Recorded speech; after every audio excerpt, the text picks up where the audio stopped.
Aku Gita Devina Wibowo dengan NIM 2022-021007. Kali ini, aku akan menjelaskan tentang Service Management Challenge and Obstacle Face and how to overcome them. Untuk perusahaannya, aku menggunakan Garuda Indonesia ya. PT Garuda Indonesia Persero Tbk akan mengkaji ulang rencana penambahan Garuda Indonesia terbuka merombak jajaran komisaris dan direksi dalam. Kita tahu Garuda Indonesia Airways telah melewati masa-masa sulit.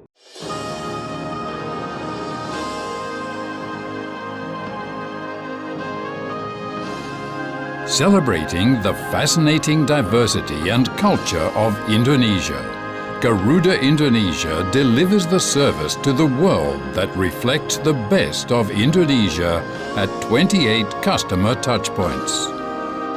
Oke, di sini masuk ke tantangan 1, yaitu membangun hubungan pelanggan. Di sini masuk untuk week 9, yaitu relationship marketing. Jadi, apa aja sih tantangan yang dihadapi oleh Garuda Indonesia? Itu ada 3. Yang pertama itu adalah menjaga kualitas penumpang di tengah persaingan maskapai.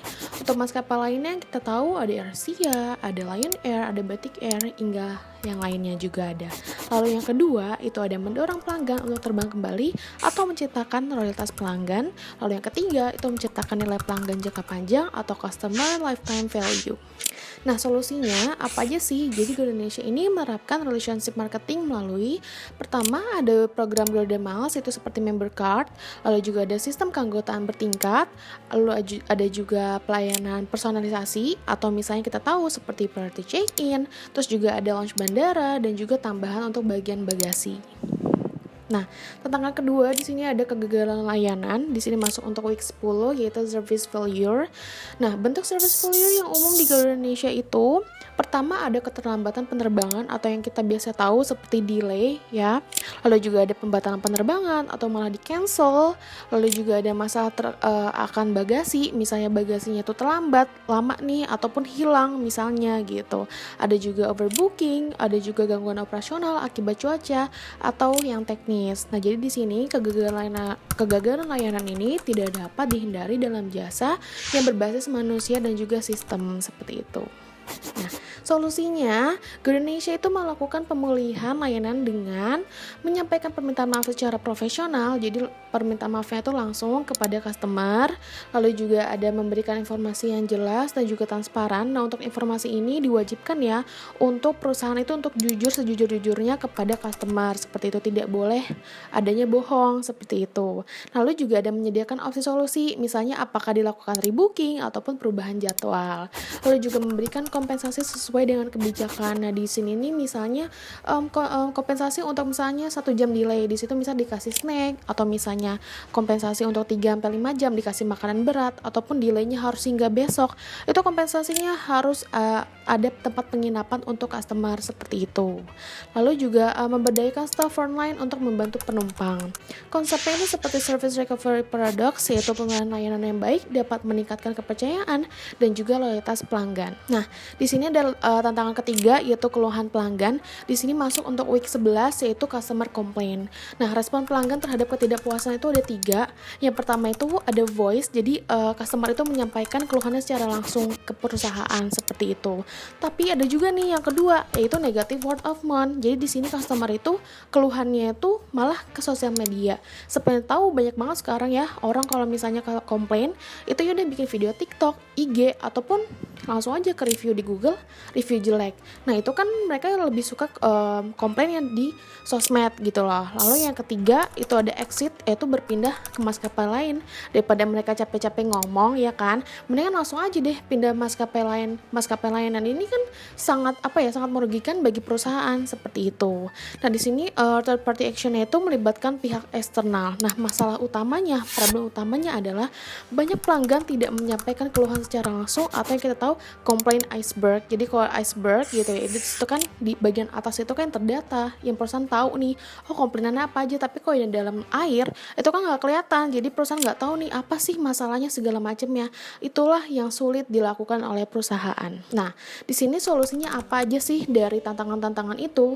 Yang pertama di sini upaya Garuda Indonesia yaitu customer service di bandara ini udah harus gitu ya. Jadi kalau misalnya ada komplain atau apa, bagian frontline, bagian depan itu udah harus siap gitu loh mendengarkan keluhan segala macamnya.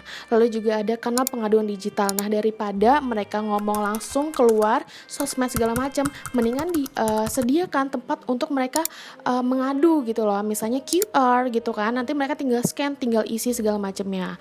Lalu juga ada tim media sosial yang responsif. Nah, ini misalnya mereka yang customer yang sukanya di sosmed. Di situ dengan adanya tim khusus media sosial, mereka bisa tahu nih caranya untuk nanganinnya seperti itu. Nah, tindak lanjut keluhan pelanggan. Jadi prinsipnya di sini adalah keluhan itu merupakan masukan yang berharga untuk perbaikan layanan bagi perusahaan. Oke, tantangan keempat di sini ada physical evidence atau done service scape. Di sini itu masuk ke week 12. Nah, karena layanan tidak berwujud, pelanggan itu menilai dari apa yang dilihat oleh pelanggan.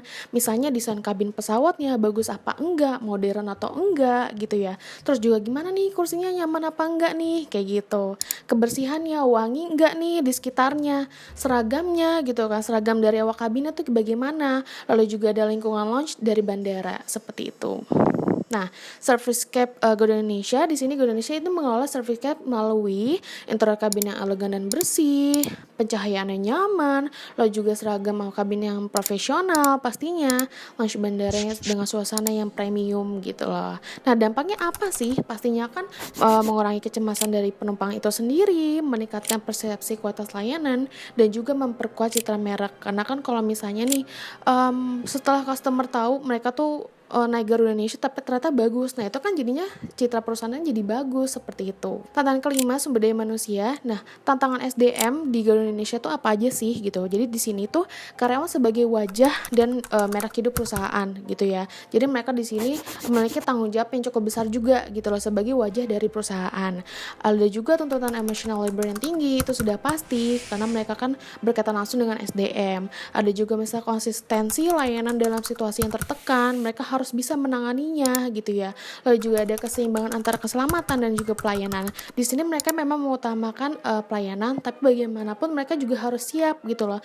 Mereka berlatih berbulan-bulan untuk melakukan dalam penyelamatan. Jadi memang mereka harus bisa membalance lah antara keselamatan dan juga kenyamanan di situ. Nah, strategi SDM dari Garuda Indonesia itu ada rekrutmen berbasis sikap dan juga orientasi layanan, ada juga pelatihan teknis dan juga interpersonal nih yang aku kasih tahu bahwa emang pelatihan itu cukup lama berbulan-bulan, ada juga SOP dan KPI yang jelas ini harus mereka lakukan, lalu juga ada pemberdayaan karyawan dan juga sistem penghargaan dan motivasi seperti itu.